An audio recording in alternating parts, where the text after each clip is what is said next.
الحمد لله نحمده ونستعينه ونستغفره ونؤمن به ونتوكل عليه ونعوذ بالله من شرور أنفسنا ومن سيئات أعمالنا من يهده الله فلا مضل له ومن يضلله فلا هادي له ونشهد أن لا إله إلا الله وحده لا شريك له ونشهد أن سيدنا ومولانا محمدا عبده ورسوله صلى الله تعالى عليه وعلى آله وأصحابه وبارك وسلم تسليما كثيرا أما بعد فقد قال الله تعالى في القرآن المجيد والفرقان الحميد فأعوذ بالله من الشيطان الرجيم بسم الله الرحمن الرحيم يا أيها الناس إنا خلقناكم من ذكر وأنثى وجعلناكم شعوبا وقبائل لتعارفوا إن أكرمكم عند الله أتقاكم إن الله عليم خبير صدق الله مولانا العظيم۔ جب گلستاں کو خوں کی ضرورت پڑی سب سے پہلے ہماری ہی گردن کٹی، اب یہ کہتے ہیں ہم سے یہ اہل چمن، یہ چمن ہے ہمارا تمہارا نہیں۔ معزز سامعین کرام، بزرگوں اور دوستوں، اگست کا مہینہ چل رہا ہے۔ اس مہینے کی 15 تاریخ ہندوستان میں رہنے والے لوگوں کے لیے ایک اہم تاریخ ہے، ایک اہم دن ہے، کیونکہ 15 اگست 1947 کو یہ ملک انگریزوں کے چنگل سے آزاد ہوا تھا۔ 15 اگست کو پورے ہندوستان میں خوشی منائی جاتی ہے، ترنگے کو لہرایا جاتا ہے، مٹھائیاں اور چاکلیٹس وغیرہ تقسیم کیے جاتے ہیں، اور خوشی کا موقع ہے بھی، کیونکہ آزادی اللہ رب العزت کی بہت بڑی نعمت ہے۔ اس آزادی کی صحیح قدر تو وہی لوگ جانتے ہیں جنہوں نے غلامی کا دور دیکھا ہو یا جو خود غلامی کی زنجیروں میں جکڑے گئے ہوں۔ اللہ رب العزت نے انسان کو آزاد پیدا کیا ہے، فطری طور پر انسان آزاد ہوتا ہے۔ قرآن میں اللہ نے بیان فرمایا کہ ہم نے تمہیں ایک مرد اور ایک عورت سے پیدا کیا ہے۔ جب سب کے سب ایک ماں باپ کے اولاد ہیں تو سب کے سب آزاد ہیں، فطری طور پر ہر انسان آزاد ہی پیدا ہوتا ہے۔ لیکن جیسے جیسے زمانہ آگے بڑھا، کچھ ظالم اور جابر لوگ آئے جنہوں نے انسانوں کی خرید و فروخت شروع کی، لوگوں کو بیچنا شروع کیا، ایسے بازار لگائے جس کے اندر انسانوں کی خرید و فروخت ہونے لگی، غلام اور باندی بنائے جانے لگے، یہاں تک کہ وہ زمانہ آ گیا جس میں ہمارے اور آپ کے آقا محمد عربی صلی اللہ علیہ وسلم تشریف لائے۔ اس زمانے کو زمانے جاہلیت کہا جاتا تھا، غلامی کا دور بڑے عروج پر تھا، بہت زیادہ غلام اور باندی بنائے جاتے تھے۔ اللہ کے رسول صلی اللہ علیہ وسلم نے آزادی کی تعلیم دی، آزادی کی اہمیت کو بتلایا اور آزاد کرنے کے فضائل کو بیان فرمایا کہ ایک غلام کو اور ایک باندی کو آزاد کرنے کی کیا فضیلت ہے۔ تو صحابہ کرام رضوان اللہ تعالی علیہم اجمعین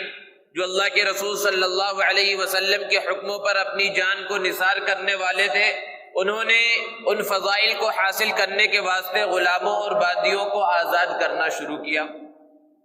انسان سے کچھ غلطی ہو جائے تو بعض غلطیاں ایسی ہیں کہ اس پر کفارہ بھی لازم ہوتا ہے۔ اللہ رب العزت نے کفارے کے اندر جہاں دوسری چیزوں کو رکھا، وہی غلام کو آزاد کرنا بھی رکھا، جس کو قرآن نے تحریر رقبہ کے نام سے یاد کیا ہے، غلام کو آزاد کرنا۔ اور مقصد یہ تھا کہ آہستہ آہستہ یہ غلامی کا دور ختم ہو جائے، اور پھر وہ زمانہ بھی آیا کہ غلام اور باندی دنیا سے ختم ہو گئے، اور اس زمانے میں جس طرح غلام اور باندی بنائے جاتے تھے، لوگوں کو غلامی کی زنجیروں میں جکڑا جاتا تھا، وہ زمانہ ختم ہو گیا۔ اب پوری دنیا میں کہیں بھی اس طرح غلام اور باندی نہیں ملتے، لیکن غلامی کا سلسلہ اب بھی باقی ہے، اور ایک دوسرا طریقہ ہے، اور یہ بڑا بھیانک طریقہ ہے، بڑا بھیانک سلسلہ ہے کہ کوئی ملک کسی ملک کے اوپر حملہ کرے، کوئی قوم کسی قوم کے اوپر حملہ کرے، یا کوئی طاقتور گروہ کسی ملک اور کسی علاقے کے اوپر حملہ کر کے وہاں پر قابض ہو جائے اور وہاں کے لوگوں کو اپنا ذہنی اور جسمانی غلام بنا لے۔ یہ سلسلہ آج کی اس ترقی یافتہ دور میں بھی چل رہا ہے۔ ہمارا ملک بھی اسی طرح کی غلامی کی زنجیروں میں کئی سو سال تک جکڑا رہا، اور پھر اس کے بعد اللہ کے فضل سے یہ ملک آزاد ہوا۔ 15 اگست کو ہر علاقے میں جلسے جلوس منعقد کیے جاتے ہیں۔ اگر کبھی آپ ان جلسوں کے اندر شریک ہو، ان جلوسوں کے اندر شریک ہو، تو وہاں سنیں گے کہ مجاہدین آزادی کے کارناموں کو بیان کیا جا رہا ہے، جو فریڈم فائٹرز ہیں ان کے کارناموں کو، ان کی خوبیوں کا تذکرہ کیا جا رہا ہے۔ آپ بہت غور سے وہاں پر سنیں اور کھڑے رہیں اور غور لگا کر، کان لگا کر آپ سنتے رہیں، لیکن آپ کو مسلمانوں کی تاریخ وہاں نہیں ملے گی۔ مسلمانوں نے جو قربانی دی ہے اس ملک کو آزاد کرانے کے واسطے، ان کے کارنامے وہاں پر آپ کو نہیں ملیں گے، ان کا تذکرہ آپ کو نہیں ملے گا۔ لے دے کر ایک نام آ گیا تو مولانا ابوالکلام آزاد رحمۃ اللہ علیہ کا نام لیا جاتا ہے، اور وہ بھی مجاہد آزادی کے طور پر نہیں بلکہ آزاد ہندوستان کے پہلے وزیر تعلیم کی حیثیت سے ان کا تذکرہ کیا جاتا ہے۔ دوستو، وجہ کیا ہے کہ جب یہ ملک آزاد ہوا تو اس کے بعد جو تاریخ لکھی گئی اور جو تاریخ اسکولوں اور کالجوں کے نصاب کے اندر داخل کی گئی، اس میں سے مسلمانوں کے نام کو کھرچ کر نکال دیا گیا۔ آج کسی اسکول میں پڑھنے والے بچے سے آپ پوچھیں کہ ہمارا ملک جو آزاد ہوا، اس ملک کو کس نے آزاد کرایا، تو وہ گاندھی اور نہرو کا نام لے گا، اسے اپنی تاریخ کا پتہ نہیں ہے۔ اور بچے تو چھوڑیے، 99% مسلمان ایسے ہیں کہ جنہیں خود اپنی تاریخ کا پتہ نہیں ہے، انہیں خود اپنے بارے میں معلوم نہیں ہے کہ ہم نے اس ملک کے اندر کیا کارنامے انجام دیے ہیں۔ اس ملک کو آزاد کرانے کی خاطر مسلمانوں نے، ہمارے اکابر نے، اسلاف نے، علماء کرام نے کیسی قربانیاں دی ہیں، کس طرح خون بہایا ہے، اپنی جانوں کا نذرانہ پیش کیا ہے۔ ہمیں خود اپنی تاریخ معلوم نہیں ہے تو غیروں کو کیا پڑی ہے کہ وہ اپنے جلسوں میں، اپنے جلوسوں میں ہمارا تذکرہ کریں، جب ہمیں خود اپنی تاریخ معلوم نہیں ہے۔ اور موجودہ حالات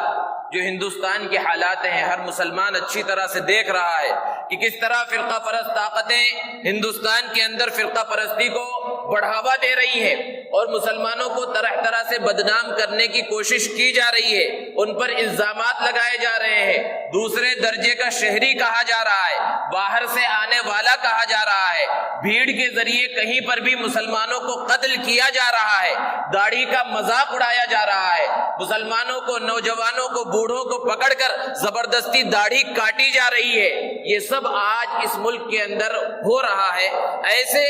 حالات میں ہماری اور زیادہ ذمہ داری بڑھ جاتی ہے کہ ہم اس ملک کے اندر ہمارے اکابر نے جو قربانیاں دی ہیں، ہمارے اسلاف نے اور مسلمانوں نے جو قربانیاں دی ہیں، اس کو اور زیادہ جانیں اور دنیا کو یہ بتلائیں کہ ہم اس ملک کے کرایہ دار نہیں ہیں، ہم اس ملک کے مالک ہیں، اس ملک کے برابر کے حصے دار ہیں، برابر کے حقدار ہیں ہم بھی۔ یہ آج بتلانا بہت زیادہ ضروری ہو گیا، لیکن مسلمانوں کا المیہ یہ ہے اور اس پر بڑا افسوس ہوتا ہے کہ اگر مسجد کے اندر اور خاص طور سے جمعہ کے بیان کے اندر اگر آزادی کو اور آزادی کے اندر مسلمانوں نے جو قربانیاں دی ہیں اور اس ملک کی خاطر سینکڑوں سالوں سے مسلمان جو قربانیاں دے رہے ہیں اس کا تذکرہ کیا جائے، مجاہدین آزادی کا تذکرہ کیا جائے، تو لوگ سمجھتے ہیں یہ دنیا کی باتیں ہیں، ارے یہ سیاسی باتیں ہیں، ان سیاسی باتوں کی مسجد میں کوئی ضرورت نہیں ہے۔ یہ بہت بڑی غلط فہمی مسلمانوں کے ذہنوں کے اندر بیٹھ گئی ہے اور مسلمانوں نے سیاست کو دین سے الگ کر دیا ہے اور سمجھتے ہیں سیاست بالکل ایسی چیز ہے جس کا دین سے کوئی تعلق نہیں ہے، حالانکہ حقیقت تو یہ ہے کہ جدا ہو دین سیاست سے تو رہ جاتی ہے چنگیزی۔ اگر سیاست کو اسلامی نہ مانا جائے اور انسان کے ذہن میں یہ بات بیٹھ جائے کہ سیاست سے اسلام کا کوئی تعلق نہیں ہے اور اسلام نے سیاست کے بارے میں اور پولیٹکس کے بارے میں کوئی رہنمایانہ خطوط وضع نہیں کیے ہیں، مسلمانوں کی رہنمائی نہیں کی ہے، تو اگرچہ اپنی زبان سے تو یہ نہیں کہہ رہا لیکن اپنے کردار سے، اپنے عمل سے یہ کہہ کر بتلا رہا ہے کہ گویا کہ اسلام کامل اور مکمل نہیں ہے۔ حالانکہ ہم ہمیشہ کہتے رہتے ہیں، ہمیشہ پڑھتے رہتے ہیں کہ اسلام کامل اور مکمل ہے۔ کامل اور مکمل ہونے کا مطلب کیا ہے کہ پوری زندگی کا نظام اسلام کے اندر بیان کیا گیا ہے، تو وہیں سیاست کا نظام بھی بیان کیا گیا ہے۔ اور مسجد جسے سمجھا جاتا ہے صرف عبادت کی جگہ ہے، اصل میں اللہ کے رسول صلی اللہ علیہ وسلم کی سیرت طیبہ اور آپ کی حیات طیبہ ہمارے نظروں کے سامنے نہیں ہے۔ اللہ کے رسول صلی اللہ علیہ وسلم جہاں مسجد نبوی کے مصلی پر کھڑے ہو کر امامت کیا کرتے تھے، ممبر پر کھڑے ہو کر آپ خطابت کیا کرتے تھے اور وہاں بیٹھ کر صفہ کے چبوترے پر بیٹھ کر مسجد نبوی میں بیٹھ کر صحابہ کرام کو قرآن مجید کی تعلیم دیا کرتے تھے، اخلاق اور کردار سکھایا کرتے تھے، وہیں اللہ کے رسول صلی اللہ علیہ وسلم میدان جنگ کے اندر ایک بڑے سپہ سالار تھے اور مسجد نبوی کے اندر باہر سے آنے والے وفود سے ملاقات کیا کرتے تھے، اور بسا اوقات تو ایسا ہوا کہ قیدیوں کو پکڑ کر لایا گیا تو اللہ کے رسول صلی اللہ علیہ وسلم نے ان کو مسجد کے اندر قید تک کیا ہے، مسجد کے ستونوں سے ان کو باندھا بھی ہے۔ تو مسجد تو مسلمانوں کا ایک مرکز ہے، یہ صرف عبادت کی جگہ اور صرف نماز پڑھنے کی جگہ نہیں ہے، یہاں سے مسلمانوں کی رہنمائی ہونی چاہیے، پوری زندگی کے واسطے رہنمایانہ خطوط اس مسجد سے ملنے چاہیے۔ لیکن ہم سمجھتے ہیں کہ مسجد صرف نماز پڑھنے کی جگہ ہے اور مسجد میں آؤ تو اللہ کا خوف ہو، اللہ کا ڈر ہو اور یہاں پر اللہ کی عبادت ہو جائے، اور مسجد سے باہر نکل گئے تو پھر سب دامن جھاڑ کر باہر نکل جاؤ۔ اور آج یہ مشاہدہ ہو رہا ہے، اللہ کے رسول صلی اللہ علیہ وسلم کا فرمان ہے کہ اپنے ٹخنوں کو کپڑوں سے مت چھپاؤ، اپنے ٹخنے کھلے رکھو، ما اسفل من الکعبین من الازار فی النار، کہ ٹخنوں کا جو حصہ کپڑوں سے چھپ جائے اللہ رب العزت اسے آگ کے اندر، جہنم کی آگ کے اندر داخل کریں گے۔ اور آج مسلمانوں کا حال کیا ہو گیا؟ انہیں معلوم ہے، یہ حدیث معلوم ہے، یہ وعید معلوم ہے، اسی وجہ سے جب مسجد کے اندر داخل ہوتے ہیں تو اپنے پینٹ کو، اپنے پیجامے کو نیچے سے موڑ لیتے ہیں اور اوپر کر لیتے ہیں، اور جیسے ہی نماز ختم ہوئی اور مسجد سے باہر نکلے، بھی مسجد کی باؤنڈری سے بھی باہر نہیں نکلے ہیں کہ وہ پینچے اور وہ پینٹ پھر نیچے آ گئے۔ گویا کہ ہم کیا کہہ رہے ہیں؟ اپنے عمل سے کر کر بتلا رہے ہیں کہ اللہ کی ذات صرف یہاں موجود ہے، اللہ سے ڈرنا ہے تو صرف مسجد کے اندر ڈرنا ہے، اللہ کی عبادت کرنا ہے تو صرف مسجد کے اندر عبادت کرنا ہے، باہر کی زندگی میں جس طرح چاہے زندگی گزار لو۔ یہ آج ہمارے ذہنوں کے اندر بیٹھ گیا ہے اور ہم نے مسجد کو اور باہر کی زندگی کو تقسیم کر کے رکھ دیا ہے، اس وجہ سے آج ہمارے اوپر یہ مصیبتیں اور یہ پریشانیاں آ رہی۔ تو بہرحال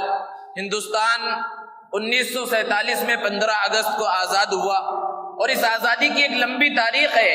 اور عام طور پر جب آزادی کی تاریخ کو بیان کیا جاتا ہے تو 1857 سے اس کا آغاز کیا جاتا ہے، 1857 سے، اور یہ بھی ایک بہت بڑی سازش ہے۔ حالانکہ آزادی کی لڑائی 1857 سے شروع نہیں ہوئی، اس سے 150 سال پہلے آزادی کی تاریخ شروع ہو چکی تھی، مسلمانوں نے انگریزوں سے لڑنا شروع کر دیا تھا۔ یہ مسلمانوں کی تاریخ دب جائے اور یہ دنیا کے سامنے نہ آئے، اس لیے 1857 سے یعنی صرف 90 سال جنگ آزادی چلی ہے، اس کو بیان کیا جاتا ہے۔ اور اس آزادی کا آغاز کوئی انگریزوں سے ہی نہیں ہوا، بلکہ اس آزادی کی بنیاد رکھی تھی سیدنا عمر رضی اللہ تعالی عنہ نے، جب لوگوں سے خطاب کرتے ہوئے کہا تھا کہ تم ان لوگوں کو کیوں غلام بنا لیتے ہو جن کو اللہ رب العزت نے آزاد جنا ہے۔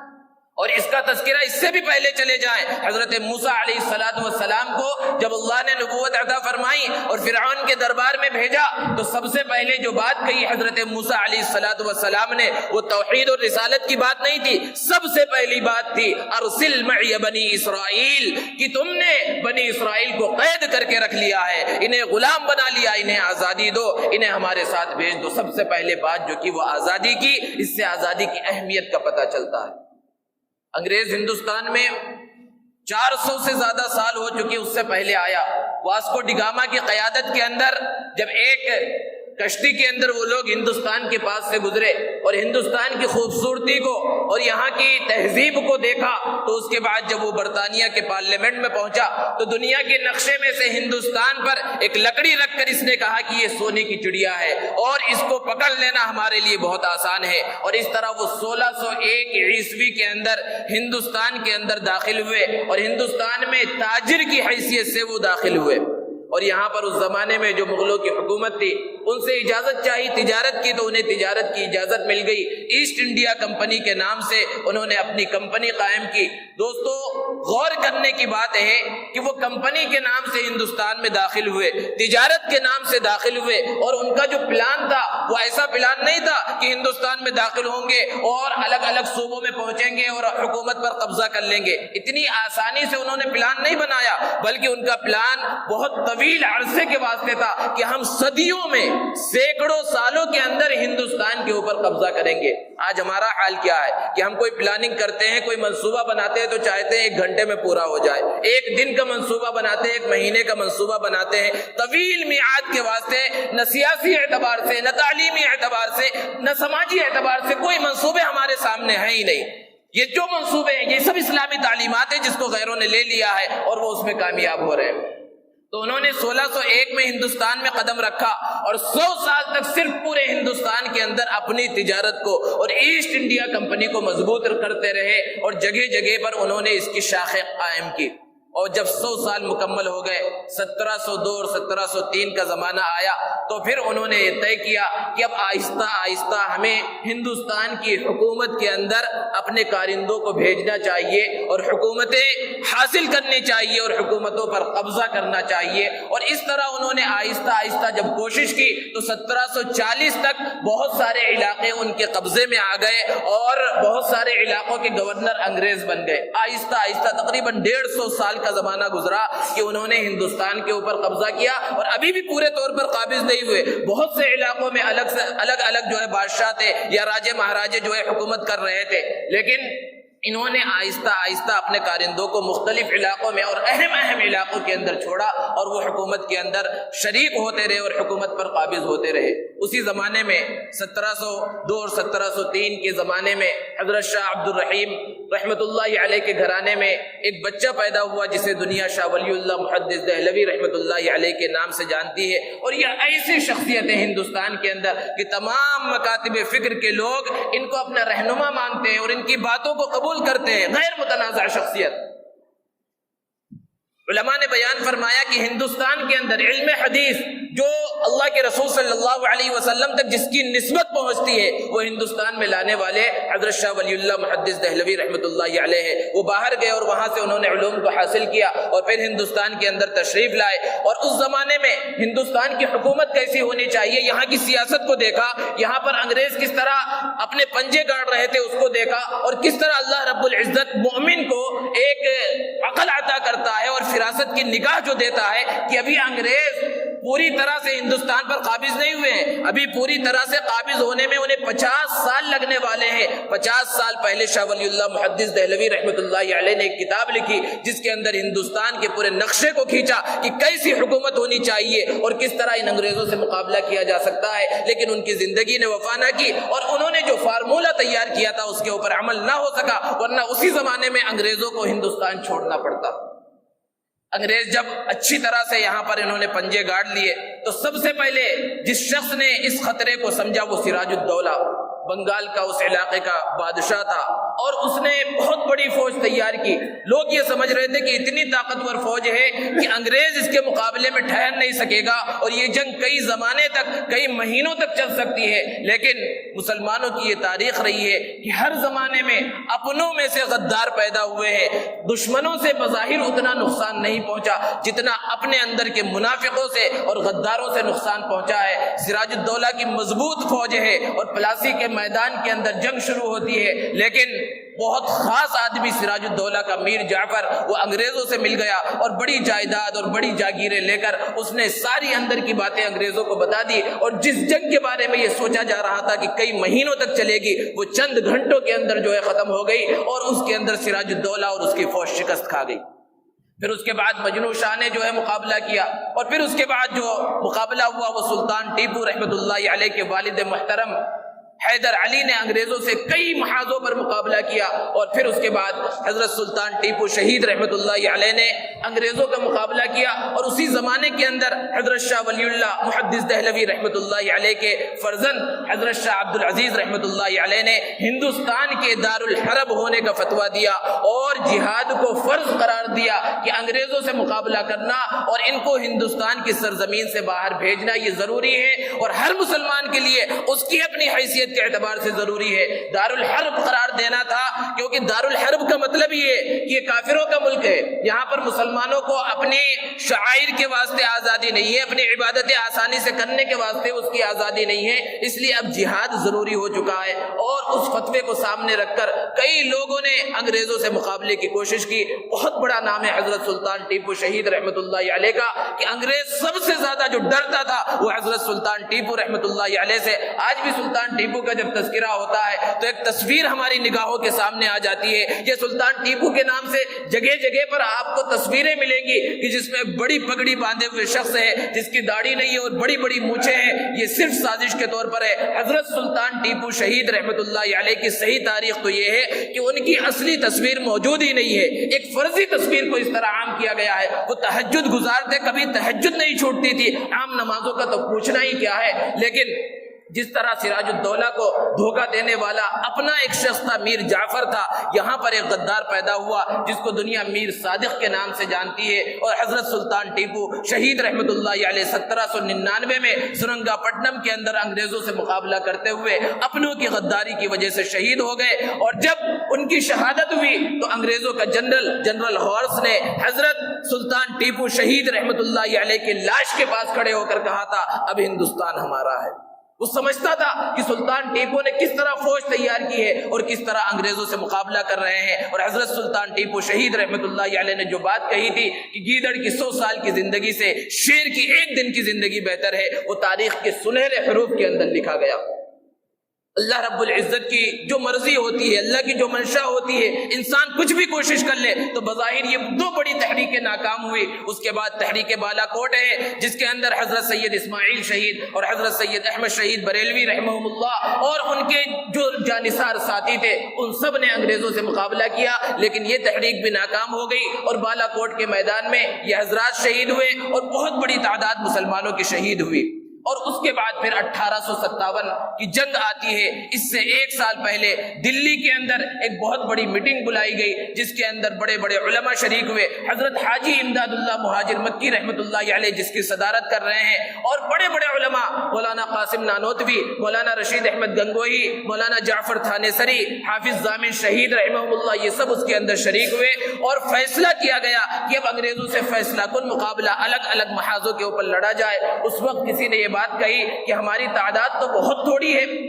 تو مولانا قاسم نانوتوی رحمۃ اللہ علیہ نے کہا تھا کہ بدر کے اندر اصحاب رسول کی جو تعداد تھی اس سے بھی کم ہماری تعداد ہے۔ تو اس وقت جوش اور جذبہ مسلمانوں کے اندر بھر گیا۔ ذرا تصور کریں حضرت حاجی امداد اللہ مہاجر مکی رحمۃ اللہ علیہ کون ہے؟ وہ خانقاہی آدمی ہے، تصوف کے لائن کے آدمی ہیں، ان کو کیا ضرورت تھی کہ وہ میدان کے اندر نکلتے اور انگریزوں سے مقابلہ کرتے؟ اور دوسرے جو علماء ہیں مدرسے میں، مدرسے کی بوریوں پر بیٹھ کر پڑھنے پڑھانے والے لوگ تھے، ان لوگوں کو کیا ضرورت پڑی تھی کہ اپنے مدرسوں کو اور خانقاہوں کو اور مسجد کے مصلوں کو اور مسجد کے ممبروں کو چھوڑ کر میدان کے اندر آتے؟ ایک شاملی کا میدان ہے، امبالہ کا میدان ہے جہاں حضرت مولانا جعفر تھانیسری رحمۃ اللہ علیہ اور ان کے ساتھی وہاں پر انگریزوں سے مقابلہ کر رہے ہیں، اور شاملی کے میدان میں حضرت حاجی امداد اللہ مہاجر مکی رحمۃ اللہ علیہ اس کی کمان سنبھالے ہوئے ہیں، اور حضرت مولانا قاسم نانوتوی کو گولی لگتی ہے، مولانا رشید احمد گنگوہی رحمۃ اللہ علیہ زخمی ہوتے ہیں، حافظ ضامن رحمۃ اللہ علیہ شہید ہوتے ہیں، اور مولانا جعفر تھانیسری وغیرہ کو امبالہ سے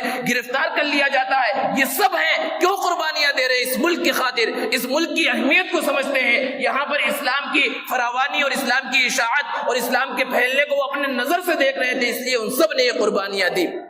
اور بظاہر 1857 کی جو جنگ آزادی تھی وہ بھی شکست کے اندر بدل گئی. دنیا اس جنگ کو جنگ نہیں مانتی بلکہ اسے غدر نام دیتی ہے کہ یہ غداری تھی، اور اصلاً یہ غداری نہیں تھی. غدر وہی لوگ کہتے ہیں اور غداری وہی لوگ کہتے ہیں جو انگریز کے ایجنٹ تھے، اور جو اصل میں ہندوستان سے محبت کرنے والے تھے وہ اسے غدر نہیں، وہ اسے جنگ آزادی اور جنگ آزادی کا ایک اصل سنگ میل سمجھتے ہیں. اگرچہ انگریزوں کو اس جنگ کے اندر فتح حاصل ہوئی اور مولانا جعفر تھانیسری وغیرہ ان سب کو جب گرفتار کیا گیا،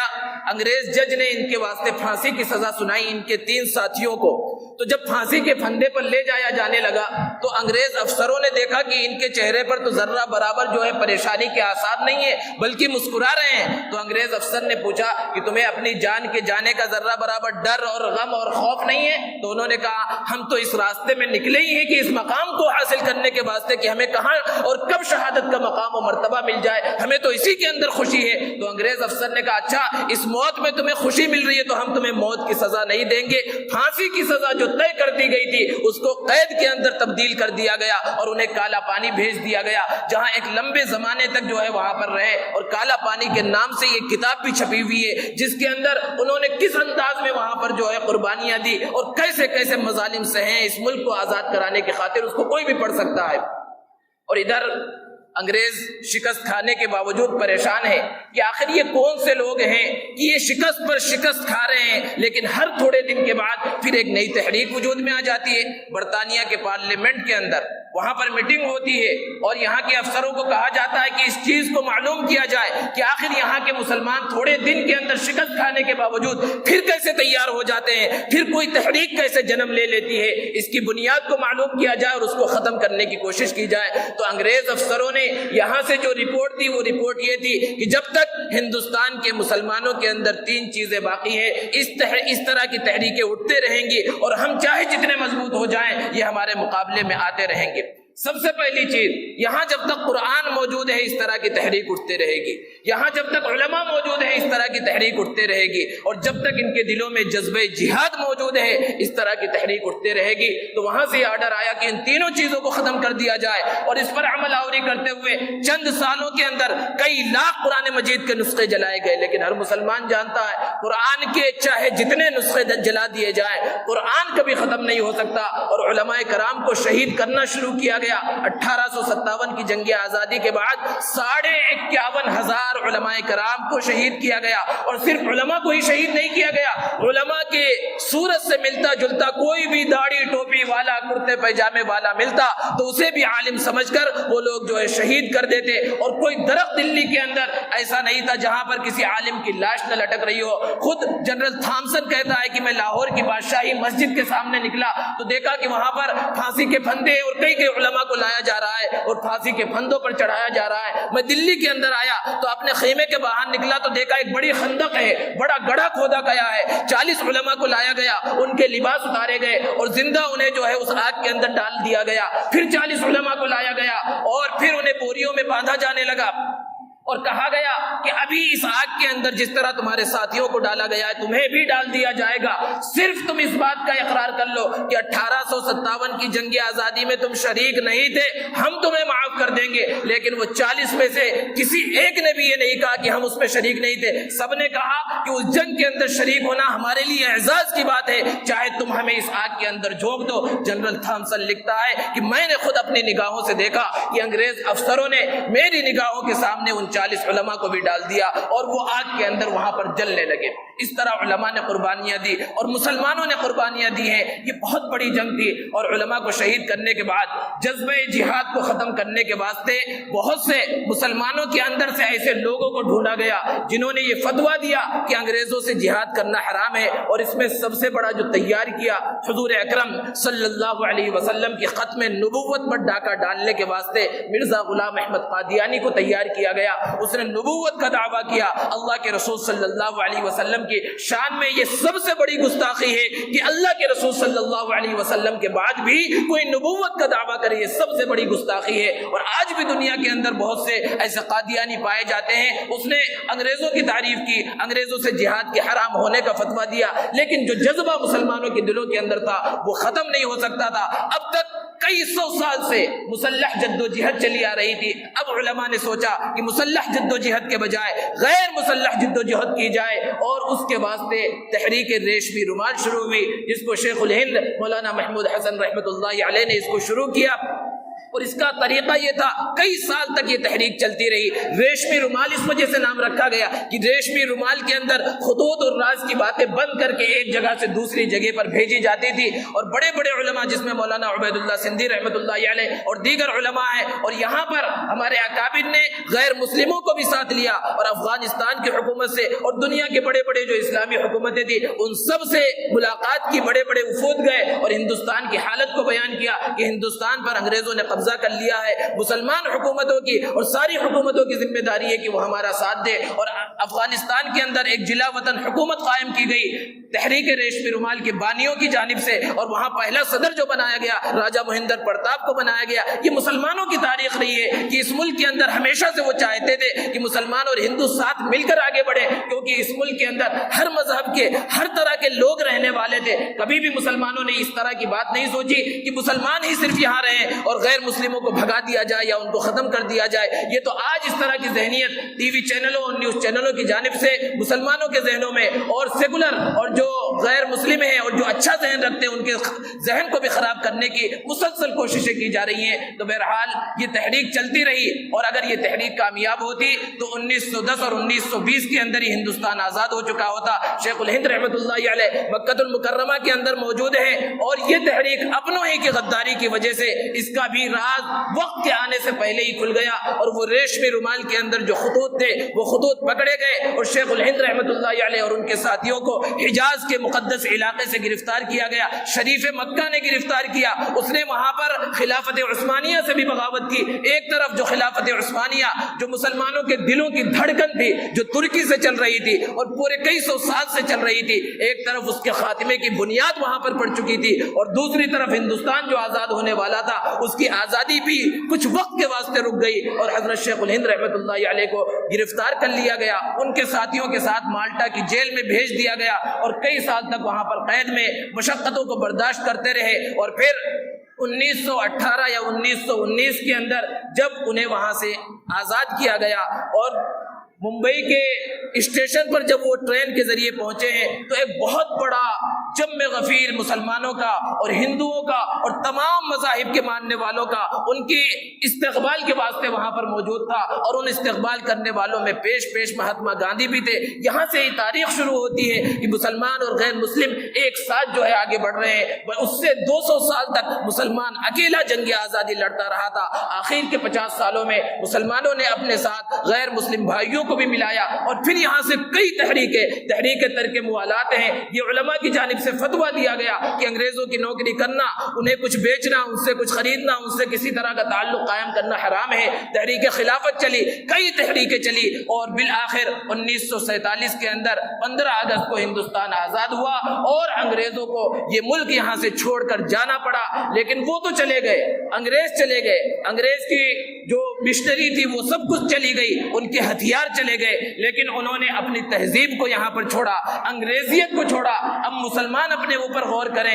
کہ انہوں نے آزادی حاصل کی ہے یا نہیں کی ہے. بظاہر آزادی 15 اگست 1947 کو مل گئی تھی, لیکن اگر ہم نے انگریزیت کو نہیں چھوڑا, ان کے کلچر کو نہیں چھوڑا, ان کی تہذیب کو نہیں چھوڑا, ان کے لباس کو نہیں چھوڑا, تو ایسا ہے گویا کہ ہم ابھی بھی انگریزوں کی جو ہے غلامی کے اندر جی رہے ہیں, اور آزادی ہمیں حاصل نہیں ہوئی ہے. اور دوسری چیز, یہ ہندوستان تو آزاد ہو گیا, 70 سال سے زیادہ ہندوستان کو آزاد ہوئے ہو چکے ہیں,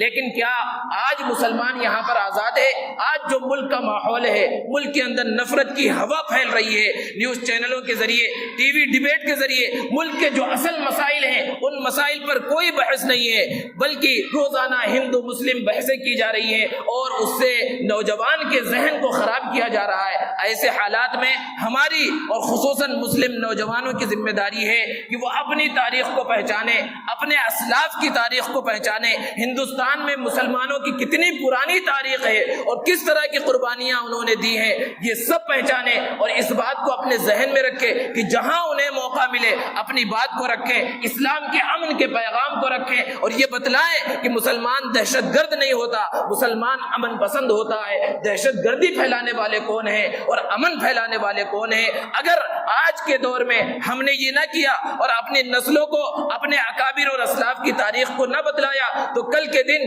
جو یہ نسلیں بڑی ہوں گی تو انہیں تو پتہ بھی نہیں ہوگا کہ کسی زمانے میں مسلمانوں نے کوئی قربانی بھی دی ہے، اور ہم ہندوستان کے بھی رہنے والے ہیں، وہ یہی سمجھتے رہیں گے کہ ہمارا تعلق تو ہندوستان سے ہے ہی نہیں، ہم تو بالکل سائڈ کے لوگ ہیں، کرایہ دار ہیں۔ یہ ہونے والا ہے اگر ہم نے ابھی سے اپنی کوشش نہیں کی۔